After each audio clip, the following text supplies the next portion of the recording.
What's up, guys? I got a brand new video for you today, and today we're looking at the iPad Pro 10.5 inch with the Apple Pencil. I've even got a SD card reader. Roll the unboxing.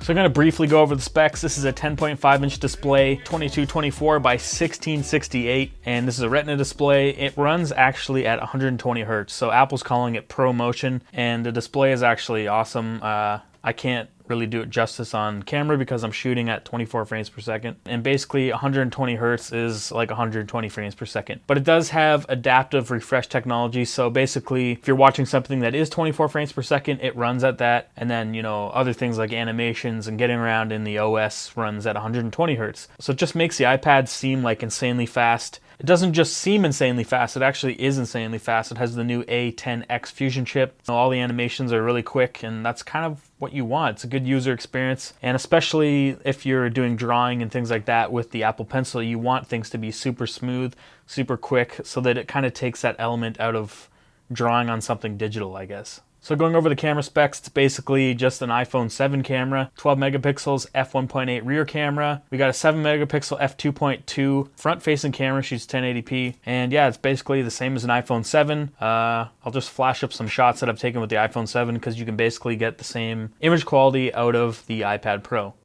Now, if you're using the iPad Pro as a camera, I don't know if I can respect you anymore. No, I'm just kidding. I don't know. Don't use an iPad as a camera, you look funny. It also has 4 speakers, 2 on each side, 2 on the top, 2 on the bottom. They're friggin' loud. They sound really nice and clean.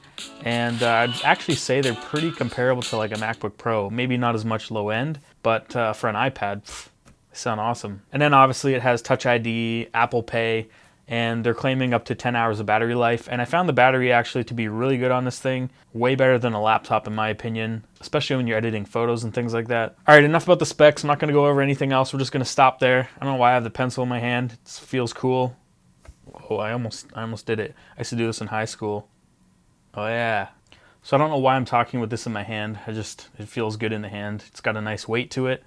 Anyway, I'm going to put it down so I'm not talking with my hand. Actually, before I put it down, Apple's got kind of like some side weighted on it so that it'll actually roll and stop so it doesn't roll off the table. So if I put it down here,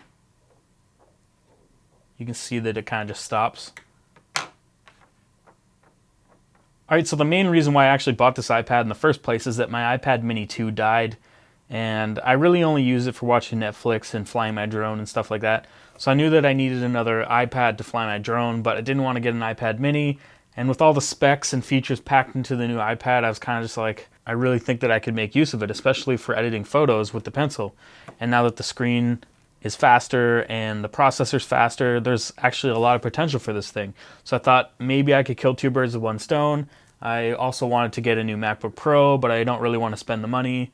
And my old one still does kind of what I wanted to do, but maybe combining all of those things into one that's more powerful, maybe I can end up taking this with me more places and doing other tasks that I would normally do with a MacBook Pro. So like I said before, it has a 120 Hertz screen, which Apple's calling ProMotion.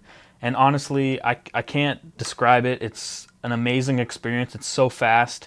And using something like an iPhone 7, which I thought the screen was awesome, this thing just seems so much more snappier. So hopefully they'll add it to the new iPhones. I actually just watched the new Apple event today where they launched the iPhone 10 and they never talked about it. But I'm hoping that it's actually going to be included because they also didn't talk about other things. Anyway, talking about the screen is amazing on it, the Retina screen. My MacBook Pro doesn't have a Retina screen because it's the old one. So editing photos, getting proper color, this does have that P3 wide color gamut. So amazing colors on the screen. It's super bright. I can use it outdoors. I can edit photos outdoors. It's got kind of an anti-glare screen on it. Obviously it's still glass. It's gonna have a bit of a glare, but it's actually not that bad. So right as soon as I got the iPad Pro, my friend Kiara was with me and she started drawing on it because she's an artist. I'm not. I don't really have those drawing skills. Well, I used to paint back in high school, but I wouldn't call myself a pro. I let her use this thing and start drawing some stuff in Adobe Sketch, and literally within 10 minutes she started drawing this awesome thing. Anyway, after she was done drawing on it and painting with it and things like that, she was actually so stoked on it that she went out and actually bought her own iPad Pro. So that's kind of just a testament, especially if you're an artist and you want to draw or paint. It's kind of a really cool feature to have, being able to add layers, and there's other things like watercolors and things like that, but I didn't buy it for that. We're gonna mainly focus on the photography side of things, but I just thought I'd like to mention that. All right, so as you can see, this little guy right here is actually an SD card reader, and I got this because you can actually import files to the iPad from the SD card reader, but I also didn't really want to review the iPad Pro until I actually had more time with iOS 11. So I actually installed iOS 11 on this thing because they have the new file manager system and different things like that. And actually, the first beta version that I used on here, the SD card reader didn't work. I'd plug it in and it wouldn't show any files. So we're in like our 6th or 7th beta now, and it's actually working really well.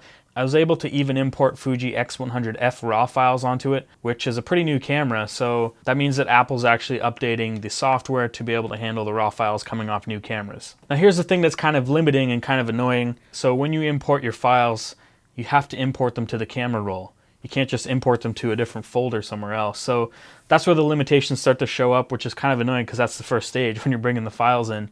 But the fact that you actually have to import to your camera roll starts making things a little messy, especially if you got videos coming in, photos going in. They're just kind of all over the place. Obviously you can make albums, but I don't know, it's kind of annoying in that sense. But there are some cool things with iOS 11.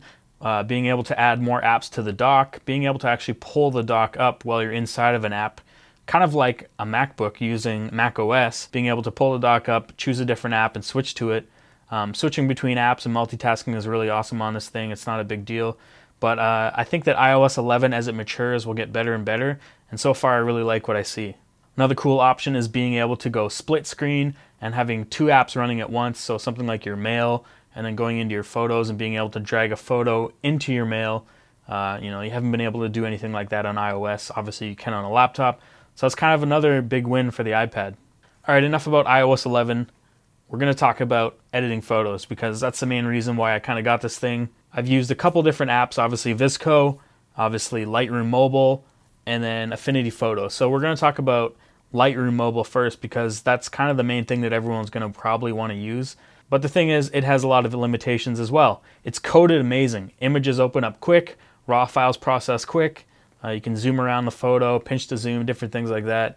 And it's awesome. You can change your color, your white balance, all the same things you can do in Lightroom as far as being able to edit colors and different things like that. But the problem is you can't import your own presets. You have to use some of their own. I have a feeling that they'll probably update that. There's no like skin touch-up tools and different things like that. That's where you got to use another app called Affinity Photo. But one cool thing about Adobe Lightroom Mobile is that you can make all your adjustments and they all sync to the cloud. So they sync to your Creative Cloud account. You're able to take right off from where you left off on your iPad on the desktop and go back to editing and different things like that. So it's good for like adjusting colors, culling photos, different things like that. I wouldn't call it an all-in-one editor. That's where I would say Affinity Photo is better. So talking about Affinity Photo, you have more options like skin retouching. It actually has so many features and options. It's pretty similar to almost Photoshop. You got liquify tools and different things like that, but it has so many features, especially for color grading and changing your colors, that it kind of gets overwhelming if you don't really know what you're doing. So you got to play around in it a bit and kind of get used to it. It's a different workflow,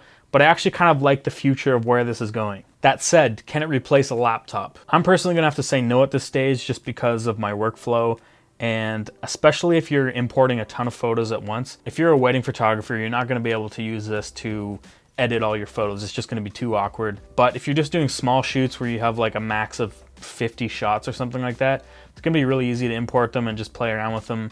And the nice thing is you can take this with you anywhere, and it's so small. It's not like a big laptop. I've taken it with me to like the laundromat and done some work. I'm just sitting out on my couch watching TV, stuff that's a little bit harder with a laptop. And using the pencil, I know a lot of people use the Wacom tablets to edit their photos, but being able to actually work on what you're working on right on top of the screen with the pencil, way more precise, way more accurate, and with the screen being this high of refresh rate, it just seems very natural and intuitive. Yep, pinch to zoom and just moving around the photo is something that is new and kind of an awesome experience that you don't really get with a full-size desktop.